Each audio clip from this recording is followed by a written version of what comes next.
नमस्कार विद्यार्थी मित्रांनो. आज आपण या व्हिडिओमध्ये संपूर्ण महाराष्ट्राचा भूगोल प्रश्नसंच पाहणार आहोत. या व्हिडिओमध्ये आज आपण महत्त्वाचे असणारे 30 प्रश्न घेतलेले आहेत आणि सर्वचे सर्व प्रश्न आपल्याला टी-सी-एस पॅटर्ननुसार होणाऱ्या जेवढ्या काही महत्त्वाच्या परीक्षा असणार आहेत, त्यासाठी अत्यंत महत्त्वाचे असणारे आहेत. मुख्यतः यामध्ये महाराष्ट्र राज्यावरती आधारित परीक्षेला येणारे महत्त्वाचे जे 100 प्रश्न आहेत, ते आपण रिव्हिजन म्हणून या ठिकाणी घेणार आहोत. हा आपला दुसरा व्हिडिओ आहे. त्याची आपल्याला जर पी-डी-एफ डाउनलोड करायची असेल, तर आपलं टेलिग्राम चॅनल आहे, त्याची लिंक मी तुम्हाला डिस्क्रिप्शनमध्ये दिलेली आहे. आणि चॅनलवरती जर नवीन असाल, तर लगेच आपल्या यूट्यूब चॅनलला सबस्क्राईब करून ठेवा, म्हणजे आपल्याला डेली अशाच पद्धतीचे व्हिडिओज पाहायला मिळतील. चला तर व्हिडिओला सुरुवात करूया. तर पहा आपला प्रश्न पहिला आहे. टिपेश्वर वन्यजीवन अभयारण्य महाराष्ट्रातील कोणत्या जिल्ह्यात स्थित आहे? मित्रांनो, प्रश्नाचं जर उत्तर येत असेल तर 3 ते 5 सेकंदामध्ये आपण कमेंट करून उत्तर देण्याचा प्रयत्न करा, म्हणजे आपलं रिव्हिजन देखील याच व्हिडिओमध्ये होऊन जाईल. प्रश्न हा विचारला होता आपल्याला वनरक्षक भरती 2019ला. टिपेश्वर वन्यजीव अभयारण्य कोणत्या जिल्ह्यामध्ये आहे? तर उत्तर आहे पर्याय क्रमांक सी, तर यवतमाळ या जिल्ह्यामध्ये आहे पहा टिपेश्वर वन्यजीव अभयारण्य. ऑप्शन क्रमांक सी उत्तर होईल. त्यानंतरचा प्रश्न आहे, पूर्व महाराष्ट्रातील विशेषतः चंद्रपूर आणि भंडारा जिल्ह्यातील परंपरागत जलसिंचन तलावाला काय म्हणून ओळखले जाते? हा देखील प्रश्न खूप महत्त्वाचा आहे, कारण यामध्ये आपण स्टेट बोर्डचे जे काही प्रश्न आहेत ते सुद्धा ॲड आपण केलेले आहेत. पूर्व महाराष्ट्रातील विशेष करून कोणते कोणते चंद्रपूर आणि भंडारा या जिल्ह्यामध्ये परंपरागत जलसिंचन तलाव जे असतात त्यांना काय म्हणतात? तर उत्तर आहे याचं पर्याय क्रमांक 2, तर त्याला मालगुजरी म्हणून ओळखलं जातं. पर्याय क्रमांक बी आपलं या ठिकाणी उत्तर होईल. मित्रांनो, प्रत्येक प्रश्नाचं उत्तर 3 ते 5 सेकंदामध्ये देत राहा, म्हणजे आपलं रिव्हिजन याच व्हिडिओमध्ये होत राहील. यानंतरचा प्रश्न आहे पहा, भंडारा जिल्ह्यात आढळणारे अरण्य खालीलपैकी कोणत्या नावाने ओळखले जाते? कोणत्या जिल्ह्यामध्ये? भंडारा जिल्ह्यामध्ये. यावरती प्रश्न आपल्याला डबल विचारला होता अल्टरनेट करून, पण या प्रश्नाचं उत्तर काय आहे पहा, ऑप्शन क्रमांक बी, तर अल्लापल्ली अरण्य म्हणून त्याला ओळखतात. त्या ठिकाणी अजून एक प्रश्न विचारला होता की अल्लापल्ली अरण्य हे कोणत्या जिल्ह्यामध्ये आहेत? तर लक्षात ठेवा ते आहेत भंडारा जिल्ह्यामध्ये.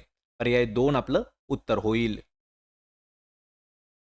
प्रश्न क्रमांक 4 आहे. खालीलपैकी कोणत्या जलसिंचन प्रकल्पाच्या जलाशयास यशवंत सागर असे नाव देण्यात आलेले आहे? हा देखील प्रश्न खूप महत्त्वाचा आहे. जलसिंचन प्रकल्पाचा जो जलाशय आहे, त्याचं नाव आहे यशवंत सागर. पण ते कोणत्या जलसिंचन प्रकल्पाचा जलाशय आहे? तर या प्रश्नाचं योग्य उत्तर आहे पर्याय क्रमांक बी, तर उजनी हे जे धरण आहे किंवा उजनी जलसिंचन प्रकल्प जो आहे, त्यावर जो जलाशय आहे त्याचं नाव आहे यशवंत सागर. पर्याय क्रमांक 2 आपलं या प्रश्नाचं उत्तर होईल. त्यानंतरचा प्रश्न आहे, महाराष्ट्रात खालीलपैकी कोणत्या प्रदेशात सर्वात जास्त किंवा सर्वात अधिक जैवविविधता आढळून येते? हा प्रश्न खूप महत्त्वाचा आहे. असा कोणता प्रदेश आहे आपल्या राज्यामध्ये, की त्यामध्ये सर्वात जास्त जैविक विविधता आढळून येते? या प्रश्नाचं उत्तर असणार आहे पर्याय क्रमांक 1, जो पश्चिम घाट आहे, त्या घाटामध्ये सर्वात जास्त जैविक विविधता आढळून येते. पर्याय 1 आपलं या प्रश्नाचं उत्तर होईल. मित्रांनो, हे जे प्रश्न आहेत, ते आपण मुद्दाम ऑनलाईनर पद्धतीने प्रश्न घेतलेले आहेत, प्रश्न आणि उत्तर. पण जर आपल्याला प्रत्येक प्रश्नाचं स्पष्टीकरण डिटेल्समध्ये जर पाहायचे असेल, तर त्यासाठी आपलं दुसरं एक चॅनल आहे पहा, मराठी नोकरी या नावानं. त्यावरती जाऊन आपण त्या ठिकाणचे व्हिडिओ पहा, कारण त्यामध्ये आपण हे जे 4ही ऑप्शन आहेत, प्रत्येकाचं स्पष्टीकरण दिलेलं आहे. यानंतरचा प्रश्न आहे पहा, राष्ट्रीय केमिकल अँड फर्टिलायझर अमोनियाचा कारखाना मुंबईतील खालीलपैकी कोणत्या उपनगरामध्ये स्थित आहे? पहा, प्रश्न लक्षात ठेवा काय आहे, राष्ट्रीय केमिकल अँड फर्टिलायझर अमोनियाचा जो कारखाना आहे, तो मुंबईमधील कोणत्या उपनगरामध्ये येतो?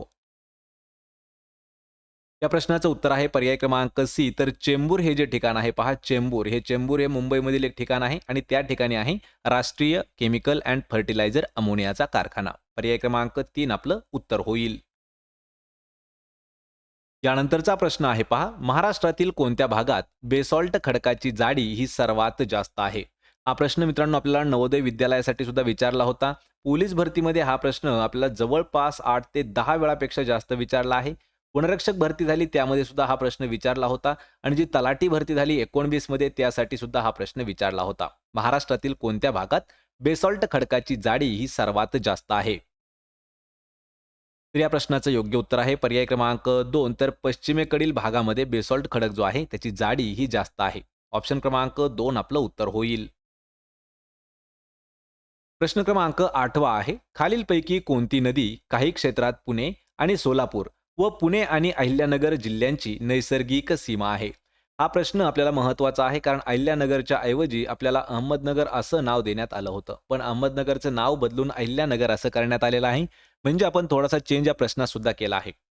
खालीलपैकी अशी कोणती नदी आहे, ती काही क्षेत्रामध्ये पुणे आणि सोलापूर व पुणे आणि अहिल्यानगर या जिल्ह्यांची नैसर्गिक बॉर्डर आहे? तर उत्तर आहे याचं पर्याय क्रमांक 2, भीमा नदी ही जी आहे, ही पुणे आणि सोलापूर आणि पुणे आणि अहिल्यानगर या जिल्ह्यांची एक नैसर्गिक सीमा येते. पर्याय क्रमांक 2 आपलं उत्तर होईल. प्रश्न क्रमांक 9 आहे. खालीलपैकी कोणत्या नदीचे खोरे महाराष्ट्रातील सर्वात मोठे खोरे आहे? हा प्रश्न आपण जशास तसा कम्युनिटीमध्ये पोस्ट केला होता. त्या ठिकाणी जवळपास 19% विद्यार्थी उत्तर चुकले होते. महाराष्ट्रातील अशी कोणती नदी आहे किंवा कोणतं नदीखोरं आहे, हे सर्वात मोठं आहे? तर उत्तर आहे याचं ऑप्शन क्रमांक 1, तर गोदावरी नदी खोरे हे आपल्या महाराष्ट्रातील सर्वात मोठं नदीखोरं आहे. पर्याय 1 आपलं या ठिकाणी उत्तर होईल. प्रश्न क्रमांक 10 आहे. महाराष्ट्र पठाराची समुद्र सपाटीपासून सरासरी उंची किती आहे? यावरती प्रश्न मित्रांनो आपल्याला 3 ते 4 वेळा विचारण्यात आलेला आहे. सरासरी उंची विचारलेला आहे आणि सरासरी उंची जी आहे ही 450 मीटर एवढी सरासरी उंची आहे. कशाची? महाराष्ट्र पठाराची. समुद्र सपाटीपासूनची जी उंची आहे ती 450 म्हणजे 450 मीटर एवढी सरासरी येते. पर्याय 2 आपलं उत्तर होईल. प्रश्न क्रमांक 11 आहे. महाराष्ट्र शासनाने गोदावरी मराठवाडा पाटबंधारे विकास महामंडळाची स्थापना ही कोणत्या वर्षी केलेली आहे? हा प्रश्न देखील महत्त्वाचा आहे. महाराष्ट्र शासनाने कोणता? गोदावरी मराठवाडा पाटबंधारे विकास महामंडळ याची स्थापना जी आहे ती कोणत्या वर्षी करण्यात आली? उत्तर आहे पर्याय क्रमांक सी, तर 1998 या वर्षी स्थापना करण्यात आलेली आहे. प्रश्न परत एक वेळा परत पहा. महाराष्ट्र शासनाने गोदावरी मराठवाडा पाटबंधारे विकास महामंडळ याची जी स्थापना आहे ती 1998 साली केली आहे. पर्याय 3 आपलं उत्तर होईल. प्रश्न क्रमांक 12 आहे. पैनगंगा, वर्धा व वैनगंगा या नद्यांच्या संगमानंतर तयार होणाऱ्या सामायिक नदी प्रवाहाला काय म्हणतात?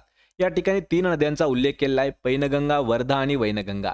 या 3 नद्या ज्यावेळी एकत्र येतात, तेव्हा त्यांचा जो सामायिक प्रवाह आहे त्याला काय म्हणतात? तर तेव्हा 3 नद्यांची मिळून एक मोठी नदी तयार होते. ती आहे पहा पर्याय क्रमांक बी, तर प्राणहिता त्याला म्हणून ओळखतात. पर्याय 2 आपलं उत्तर होईल.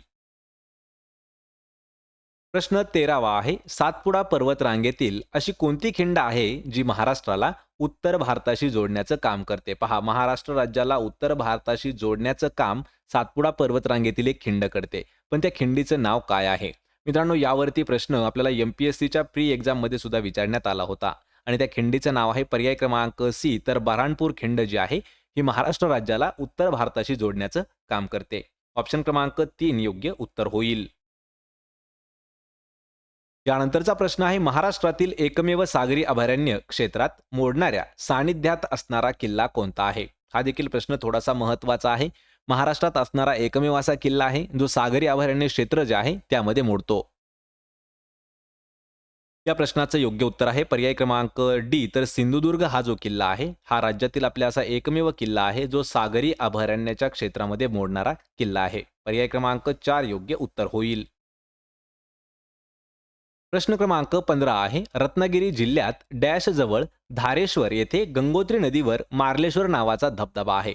प्रश्न थोडासा समजावून घ्या. रत्नागिरी जिल्ह्यात कोणत्या ठिकाणाजवळ धारेश्वर या ठिकाणी गंगोत्री नदीवर मार्लेश्वर नावाचा धबधबा आहे? तर रत्नागिरी जिल्हा असा दिलेला आहे, म्हणजेच उत्तर आहे याचं पर्याय क्रमांक 2, तर देवरुख जवळ. यावरती आपल्याला प्रश्न असा विचारला होता की देवरुख हे जे आहे हे कोणत्या जिल्ह्यामध्ये येतं? तर रत्नागिरी जिल्ह्यामधील देवरुख या ठिकाणी धारेश्वर जवळ गंगोत्री नदी जी आहे तिच्यावरती मार्लेश्वर नावाचा धबधबा आहे. पर्याय क्रमांक 2 आपलं उत्तर होईल.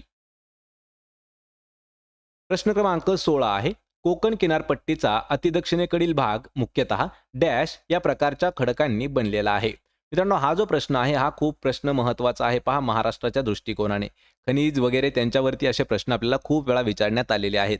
कोकण किनारपट्टीचा दक्षिणेकडील भाग मुख्यतः कोणत्या प्रकारच्या खडकांनी बनलेला आहे? तर उत्तर आहे याचं पर्याय क्रमांक सी, तर जांबा खडकांनी बनलेला आहे. ऑप्शन क्रमांक सी योग्य उत्तर होईल. मित्रांनो, आपल्याला या 30 जे प्रश्न आहेत त्यांची जर PDF जशाच तशी पाहिजे असेल, तर डिस्क्रिप्शनमध्ये मी तुम्हाला लिंक दिलेली आहे आपल्या टेलिग्राम चॅनलची. त्याला जाऊन जॉइन करा. म्हणजे आपल्याला त्या ठिकाणी प्रत्येक व्हिडिओची PDF अगदी फ्रीमध्ये मिळून जाईल. आणि मित्रांनो, आपल्या चॅनलला सबस्क्राईब करून ठेवा. म्हणजे आपल्याला डेली अशाच पद्धतीचे व्हिडिओ देखील पाहायला मिळतील. प्रश्न क्रमांक 17 आहे. देशातील पहिली संत्री वायनरी नागपूर जिल्ह्यातील कोणत्या ठिकाणी प्रस्तावित आहे? हा देखील प्रश्न खूप महत्त्वाचा आहे. आपल्या देशातील विचारला आहे. देशातील पहिले यावरती प्रश्न आपल्याला विचारला जाऊ शकतो कधी ना कधीतरी. देशातील पहिली संत्री वायनरी नागपूर जिल्ह्यामध्ये होणार आहे, पण ती कोणत्या ठिकाणी प्रस्तावित आहे? उत्तर आहे पर्याय क्रमांक 1 तर सावरगाव या ठिकाणी ती प्रस्तावित आहे. देशातील पहिली संत्री वायनरी कोणत्या जिल्ह्यामध्ये आहे? तर ती नागपूर जिल्ह्यामध्ये आहे. पर्याय क्रमांक 1 आपलं या ठिकाणी उत्तर होईल. पहा प्रश्न क्रमांक 18 आहे. काळवीट या प्राण्यासाठी प्रसिद्ध असलेले देऊळगाव रेहकुरी हे ठिकाण कोणत्या तालुक्यात आहे? आपल्याला हा प्रश्न विचारला होता पहा नगर भरती 2023 साठी. त्यामध्ये प्रश्न असा विचारला होता की काळवीट या प्राण्यासाठी प्रसिद्ध असलेलं देऊळगाव रेहकुरी ठिकाण कोणत्या जिल्ह्यात आहे असा प्रश्न विचारला होता. तर ते आहे अहिल्यानगर जिल्ह्यामध्ये. पण या ठिकाणी आपल्याला तालुका विचारलेला आहे. तर तालुका आहे पर्याय क्रमांक 2 तर कर्जत तालुका. ऑप्शन 2 योग्य उत्तर होईल. चला प्रश्न क्रमांक 19 आहे. महाराष्ट्राची वायव्य सीमा डॅश या नैसर्गिक सीमेने व्याप्त केलेली आहे. म्हणजे कोणत्या नदीने किंवा कशामुळे? लक्षात ठेवा हा प्रश्न थोडासा इम्पॉर्टंट आहे मित्रांनो, कारण आतापर्यंत 3 वेळा हा प्रश्न विचारण्यात आला होता. प्रश्न असा आहे महाराष्ट्राची वायव्य सीमा कोणत्या नदीच्या नैसर्गिक सीमेने व्याप्त केलेली आहे? आणि या प्रश्नाचं योग्य उत्तर असणार आहे आपलं पर्याय क्रमांक 2 जी नर्मदा नदीची नैसर्गिक सीमा आहे. या सीमेने व्याप्त म्हणजे काय बनवलेली आहे महाराष्ट्राची वायव्य सीमा. पर्याय 2 आपलं उत्तर होईल. प्रश्न क्रमांक 20 आहे. बाभूळ वृक्ष खालीलपैकी कोणत्या वनप्रकारामध्ये आढळतो? हा देखील प्रश्न खूप महत्त्वाचा आहे. 8वीच्या विज्ञानामध्ये हा प्रश्न विचारला होता एक प्रकारे 8वीच्या भूगोलामध्ये हा प्रश्न विचारला होता. बाभूळ वृक्ष खालीलपैकी कोणत्या वनांच्या प्रकारात मोडतो? उत्तर आहे पर्याय क्रमांक सी तर आर्द्र पानझडी वनामध्ये मोडतो पहा बाभूळ हा वृक्ष. ऑप्शन क्रमांक 3 उत्तर होईल. प्रश्न क्रमांक 21 आहे. दक्षिण महाराष्ट्रातील खालीलपैकी कोणते माग आणि यंत्रमागाचे प्रमुख केंद्र आहे? पहा माग आणि यंत्रमागाचं प्रमुख केंद्र दक्षिण भारतातील कोणतं आहे? तर ते आहे इचलकरंजी हे ठिकाण. मित्रांनो यावरती आपल्याला जवळपास 8 ते 10 वेळा बॅक टू बॅक प्रश्न विचारण्यात आले होते. जी 2019 ला पोलीस भरती झाली होती त्यामध्ये जवळपास एकाच वर्षी 8 वेळा हा प्रश्न आपल्याला विचारण्यात आलेला होता. पर्याय क्रमांक 2 आपलं योग्य उत्तर होईल. प्रश्न क्रमांक 22 आहे. महाराष्ट्राच्या एकूण क्षेत्रफळापैकी 3/4 भागात डॅश मृदा आपल्याला आढळून येते. पहा किती एकूण क्षेत्रफळाच्या 1/4 भागामध्ये किती मृदा आढळून येते? कोणती मृदा आहे? तर ती मृदा आहे पहा रेगूर मृदा. ऑप्शन क्रमांक बी आपलं योग्य उत्तर होणार आहे. यानंतरचा प्रश्न आहे पहा महाराष्ट्राच्या किनारपट्टी लगत सर्वात जास्त दलदलयुक्त वनांचं क्षेत्र कोणत्या जिल्ह्यामध्ये सांगता येईल? प्रश्न मित्रांनो हा देखील खूप महत्त्वाचा आहे. महाराष्ट्राच्या किनारपट्टी लगत सर्वात जास्त दलदलयुक्त वनांचं क्षेत्र कोणत्या जिल्ह्यामध्ये आहे? तर तो जिल्हा आहे पर्याय क्रमांक 3 रायगड या जिल्ह्यामध्ये स्थित आहे. आणि मित्रांनो जो भूगोलाचा भाग 1 झालेला आहे तर त्याची लिंक मी तुम्हाला डिस्क्रिप्शनमध्ये देतो. कारण आपण त्यामध्ये 30 या व्हिडिओमध्ये 30 आणि नेक्स्ट एक व्हिडिओ येईल 30 असे 90 प्रश्न आपण महाराष्ट्राच्या भूगोलावरती घेत आहोत. पर्याय क्रमांक 3 आपलं उत्तर होणार आहे. यानंतरचा प्रश्न आहे खालीलपैकी कोणत्या जिल्ह्यात चामड्याच्या वस्तू बनविण्याचा उद्योग मोठ्या प्रमाणात चालतो? पहा चामडा म्हणजे काय तर लेदरच्या वस्तू बनवण्याचा उद्योग जो आहे तो सर्वात जास्त कोणत्या जिल्ह्यामध्ये आहे? तर या प्रश्नाचं उत्तर आहे पर्याय क्रमांक डी तर कोल्हापूर हा जो जिल्हा आहे या जिल्ह्यामध्ये सर्वात जास्त चमडी वस्तू बनवण्याचा उद्योग जो आहे तो मोठ्या प्रमाणात आहे. पर्याय क्रमांक 4 आपलं उत्तर होईल. प्रश्न क्रमांक 25 आहे. पहा महाराष्ट्रात खालीलपैकी कोणत्या जिल्ह्यात सर्वात जास्त विहिरी आढळतात? हा प्रश्न खूप महत्त्वाचा आहे. पाठीमागे हा प्रश्न आपल्याला तलावांविषयी विचारला होता. महाराष्ट्रात सर्वात जास्त तलाव कोणत्या जिल्ह्यात आहेत? या ठिकाणी प्रश्न विचारलाय की सर्वात जास्त विहिरी ह्या कोणत्या जिल्ह्यामध्ये आहेत? तर सर्वात जास्त विहिरी ह्या अहिल्यानगर या जिल्ह्यामध्ये येतात. म्हणजेच अहमदनगर जिल्ह्यामध्ये येतात. पर्याय क्रमांक 1 आपलं उत्तर होईल. प्रश्न क्रमांक 26 आहे. खालीलपैकी कोणत्या ठिकाणाला विदर्भाचे प्रवेशद्वार म्हणून ओळखले जाते? विदर्भाचं प्रवेशद्वार कशाला म्हटलं जातं किंवा कोणत्या जिल्ह्याला म्हणतात? तर विदर्भाचं प्रवेशद्वार जे आहे हे बुलढाणाला म्हटलं जातं. पर्याय क्रमांक सी आपलं या प्रश्नाचं उत्तर होईल. प्रश्न क्रमांक 27 आहे. औंढा नागनाथ हे प्रसिद्ध ज्योतिर्लिंग आहे. ते खालीलपैकी कोणत्या जिल्ह्यामध्ये स्थित आहे? आत्तापर्यंत आपल्याला पोलीस भरतीमध्ये 12 ते 15 वेळा हा प्रश्न जशाच तसा विचारण्यात आला होता आणि सर्वात जास्त हा प्रश्न हिंगोली जिल्ह्यासाठी सुद्धा विचारण्यात आला होता. लक्षात ठेवा, या प्रश्नाचं उत्तर सुद्धा आहे पर्याय क्रमांक 4. तर हिंगोली या जिल्ह्यामध्ये आहे औंढा नागनाथ आणि औंढा नागनाथ हे जे आहे हे 12 ज्योतिर्लिंगापैकी एक आहे. आणि बीड जिल्ह्यामध्ये एक आहे पहा, परळी वैजनाथ या ठिकाणी एक ज्योतिर्लिंग आहे. पर्याय क्रमांक डी आपलं या प्रश्नाचं योग्य उत्तर होईल. प्रश्न क्रमांक 28 आहे. महाराष्ट्रातील खालीलपैकी कोणते रेल्वे स्टेशन सुरत भुसावळ मार्गावरील सर्वात महत्त्वाचं रेल्वे स्टेशन आहे? पहा कोणत्या ठिकाणावरील? तर सुरत भुसावळ हा जो मार्ग आहे या मार्गावरील सर्वात महत्त्वाचं असणारं रेल्वे स्टेशन कोणतं आहे? उत्तर आहे याचं पर्याय क्रमांक 1. तर नंदुरबार हे जे आहे हे असं रेल्वे स्टेशन आहे जे सुरत आणि भुसावळ या मार्गावरील सर्वात महत्त्वाचं असणारं रेल्वेचं स्टेशन आहे. पर्याय क्रमांक 1 आपलं उत्तर होईल. प्रश्न क्रमांक 29 आहे. महाराष्ट्रातील 3.5 शक्तिपीठांपैकी अर्धेपीठ असणारं खालीलपैकी कोणतं ठिकाण आहे? पहा, महाराष्ट्रामध्ये आपले 3.5 शक्तिपीठ आहेत, त्यापैकी जे अर्धपीठ आहे ते कोणतं आहे? उत्तर आहे पर्याय क्रमांक सी. तर सप्तशृंगी हे जे आहे हे अर्धपीठ म्हणून गणलं जातं आणि महाराष्ट्रातील 3.5 शक्तिपीठ जे आहेत त्यातील हे अर्धपीठ आहे सप्तशृंगी. पर्याय क्रमांक सी आपलं उत्तर होईल. प्रश्न क्रमांक 30 आहे. खालीलपैकी कोणत्या राज्यातून महाराष्ट्र राज्यात मोठ्या प्रमाणावरती स्थलांतर होतं? स्थलांतर होणं म्हणजे काय? तर दुसऱ्या राज्यातून दुसऱ्या राज्यात कामानिमित्त जाण्यासाठी तयार होणं. म्हणजे या ठिकाणी प्रश्न काय विचारलाय की खालीलपैकी महाराष्ट्र राज्यातून कोणत्या राज्यातून महाराष्ट्र राज्यात मोठ्या प्रमाणात स्थलांतर होतं? तर या प्रश्नाचं उत्तर सर्वांना माहीत असणं गरजेचं आहे. पर्याय क्रमांक 1. तर उत्तर प्रदेश व बिहार ही जी 2 राज्य आहेत या 2 राज्यातून आपल्या महाराष्ट्र राज्यामध्ये सर्वात जास्त स्थलांतर होतं. पर्याय क्रमांक 1 आपलं या प्रश्नाचं उत्तर होईल. तर मित्रांनो, हे होते महत्त्वाचे 30 महाराष्ट्राच्या भूगोलाचे प्रश्न. आपल्याला या 30 पैकी किती प्रश्नाची उत्तरं देता आली हे मला कमेंट करून सांगा.